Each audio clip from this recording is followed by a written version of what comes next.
Scabies అనేది ఒక చర్మ వ్యాధి. సార్కోప్టస్ స్కేబిస్ అనే పరాన్నజీవి వల్ల ఈ సమస్య వస్తుంది. మనిషి శరీరంలోని చర్మం కింద చిన్న కన్నం ఏర్పరుచుకుని అక్కడ గుడ్లు పెట్టి 2-3 గంటల్లోగా వృద్ధి చెంది గజ్జి అనే అంటువ్యాధిగా వ్యాపిస్తుంది. ఈ వ్యాధి గురించిన మరింత సమాచారం ఇప్పుడు తెలుసుకుందాం.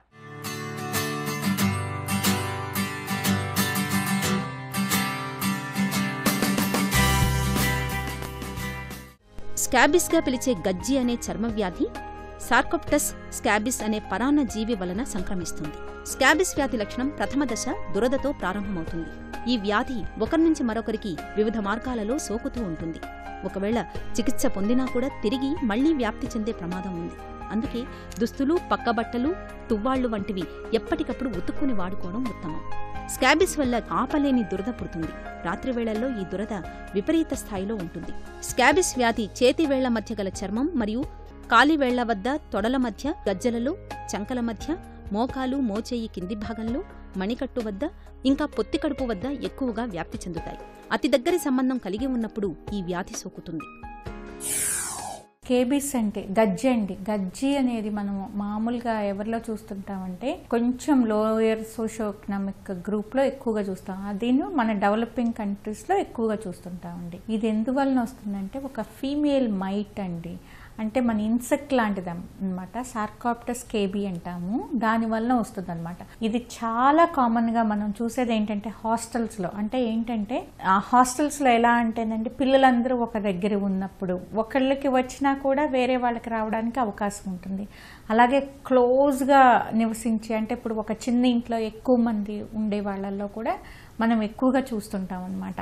అతి త్వరగా వ్యాప్తి చెందుతుంది. ఒకరి నుంచి ఒకరికి బాగా త్వరగా వ్యాప్తి చెందుతుంది అనమాట. ఈ ఇన్ఫెక్షన్ ఎక్కువగా చేతి వేళ్ల మధ్యలో, కాళ్ళ వేళ్ల మధ్యలో మనం ఎక్కువగా చూస్తుంటాం అనమాట. అలాగే ఫీమేల్ అయితే గనక బ్రెస్ట్ కింద, ప్రైవేట్ ఏరియాస్ దగ్గర ఇచ్చింగ్ అనమాట. అలాగే నడుం దగ్గర చుట్టూతా, నడుం చుట్టూతా కూడా పిల్లల్లో ఎక్కువగా చూస్తుంటాం. టిపికల్ క్యారెక్టర్ ఏంటంటేనండి, దీంట్లో ఫేస్ అనేది ఇన్వాల్వ్ అవ్వదు. అంటే ఏంటంటే ఫేస్ మీద రాదనమాట. స్కేబిస్ లోనే వేరే వెరైటీ ఉంటుంది. అంటే క్రస్టెడ్ స్కేబిస్ అనమాట. క్రస్ట్ లాగా ఫామ్ అవుతుంది. క్రస్ట్ అంటే ఏంటంటే నల్లగా క్రస్ట్ లాగా ఫామ్ అవుతుంది అనమాట.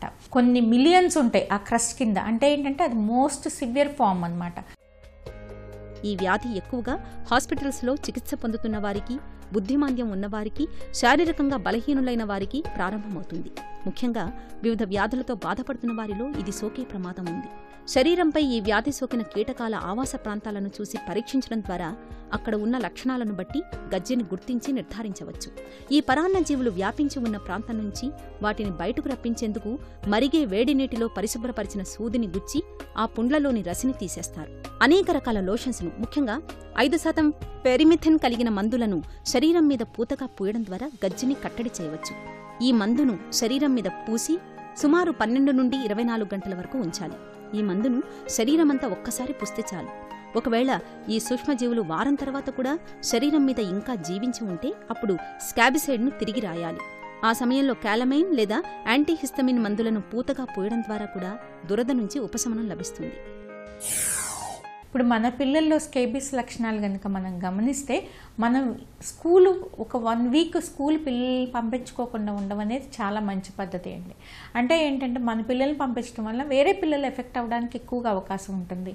ఇలాంటి జాగ్రత్తలు తీసుకోవాలి అంటే ఇంట్లో ఉన్న బట్టలన్నీ కూడా 3 డేస్, అంటే 3 డేస్ నుంచి వాడిన టవల్స్ కానీ, బెడ్షీట్స్ కానీ అన్నీ కూడా హాట్ వాటర్లో బాగా శుభ్రంగా ఉతికించడము, అలాగే బాగా ఎండలో ఎండవేయటం అనేది చాలా అవసరము. పక్క బట్టలు కానీ, తుడుచుకునే టవల్స్ కానీ, లేదంటే ఇంట్లో ఉండే బెడ్షీట్స్ కానీ, ఇలాంటివన్నీ. అలాగే అందరూ కంపల్సరీగా ఏంటంటే ఇంట్లో ఒకళ్ళకు ఉంటే సిమ్టమ్స్ ఇంటిళ్ళ పాది కూడా ట్రీట్మెంట్ తీసుకోవాలి.